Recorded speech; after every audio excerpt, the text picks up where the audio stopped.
क्या हर इंसान के साथ शैतान और एक फ़रिश्ता रहता है? मुफ्ती साहब, मैंने सुना है कि हर इंसान के साथ एक शैतान रहता है और एक फ़रिश्ता रहता है, तो वो क्यों रहते हैं और रहते हैं या नहीं रहते हैं? प्लीज़ इसका जवाब ज़रूर दीजिएगा वीडियो बनाकर। देखिए, हर इंसान के साथ फ़रिश्ता और एक शैतान रहता है, ये आपने बिल्कुल सही सुना है। एक फ़रिश्ता हर इंसान के साथ रहता है और हर इंसान के साथ एक स्पेशल शैतान रहता है। वैसे तो शयातीन बहुत सारे हैं जो पूरा फ़ौज की फ़ौज हैं जो इंसानों को बहकाने का काम करते हैं, लेकिन ख़ुसूसी तौर पे हर वक्त इंसान के साथ एक फ़रिश्ता होता है और उस इंसान के साथ एक शैतान ज़रूर होता है। एक किस्सा लिखा हुआ है, बुजुर्गों ने लिखा है, इससे एक नसीहत हासिल करना चाहिए कि एक मर्तबा एक शैतान मिला ना एक दूसरे शैतान के साथ, यानी एक शैतान जो एक बंदे के साथ रहता था, दूसरा शैतान जो दूसरे बंदे के साथ रहता था, ये दोनों शयातीन आपस में मिले। तो एक शैतान उसमें से बड़ा मोटा लहम सहम तंदुरुस्त था और दूसरा जो शैतान था दुबला पतला, बालों में तेल नहीं और बड़ा अजीब सा लग रहा था, बड़ा शैतान ही पूरा इब्लीस लग रहा था वो। तो उसने पूछा, भाई तुम्हारी इतनी तुम बहुत तंदुरुस्त हो, सेहतमंद हो और मैं इतना कमज़ोर हूँ, इसकी वजह क्या है? तुम इतने सेहतमंद तंदुरुस्त क्यों हो? तो उसने कहा कि देखो, जिस बंदे के साथ हमें ना, तो हम उसको बहकाते हैं। जब वो खाना खाता है तो हम उसे बिस्मिल्लाह भुला देते हैं, वो बिस्मिल्लाह नहीं पढ़ता है, वो बगैर बिस्मिल्लाह के खाना खाता है, तो वो उसके पेट में नहीं मेरे पेट में जाता है। वो सर में तेल डालता है, बिस्मिल्लाह नहीं पढ़ता है, तो फिर वो तेल मेरे सर में आता है। तो उसकी वजह से मैं बहुत ज़्यादा, बिल्कुल हमें परेशानी नहीं है, कोई तकलीफ़ ही नहीं है।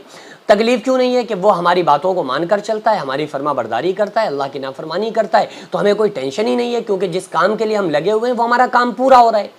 तो उसने, जो दुबला वाला था ना, उसने कहा कि भाई ये जब ये खाना खाता है तो बिस्मिल्लाह बोलता है, तेल डालता है तो बिस्मिल्लाह बोलता है, घर से बाहर निकलता है बिस्मिल्लाह बोलता है और सारे नेक काम करता है, हम जलते रहते हैं, कुलते रहते हैं, इसलिए हमारी ये हालत हो गई। तो इससे एक सबक हासिल करना चाहिए कि हूबहू ऐसा ही होता है कि जब कोई बंदा नेकी के रास्ते पर चलता है तो उसके साथ जो शैतान होता है वो बड़ा परेशान होता है और वो हर वक्त इसी टेंशन में रहता है कि हम इसको बहकाना चाहते हैं लेकिन ये बहक ही नहीं रहा है। और जो कोई गुनाहगार इंसान के साथ जब कोई जो शैतान होता है, और वो शैतान हर बंदे के साथ, आका अलैहिस्सलाम ने फरमाया, एक शैतान होता है और एक फ़रिश्ता होता है।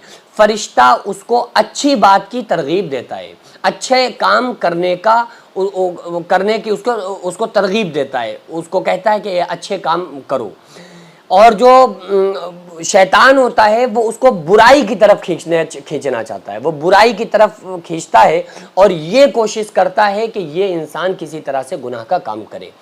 तो जब कोई बंदा नेकी का रास्ता इख्तियार कर लेता है तो फरिश्ता खुश होता है, शैतान मायूस हो जाता है, और जब कोई बंदा गुनाह का रास्ता इख्तियार करता है तो शैतान खुश हो जाता है और जो फरिश्ता होता है वो मायूस हो जाता है, उदास हो जाता है।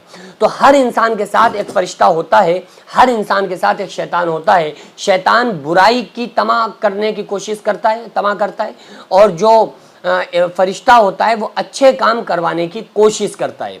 और इंसान जो है ना, वो अगर अच्छाई की तरफ उसका जहन ज़्यादा होता है ना, फितरी तौर पे अगर उसका जहन अच्छा है तो वो फरिश्ते की तरफ से जो उसके जहन में ख्याल आता है वो उसको फॉलो कर लेता है, और जो गुनाहगार बंदा होता है वो शैतान की पैरवी करता है। इसीलिए अल्लाह ताला ने कुरान मुक़द्दस में इरशाद फरमाया, ऐ ईमान वालों, उदखुलू फिस्सिल्मि काफ़ा, इस्लाम में पूरे दाखिल हो जाओ, वला तत्तबिउ खुतवातिश शैतान, और शैतान की फरमाबरदारी मत करो क्योंकि वो तुम्हारा खुला हुआ दुश्मन है।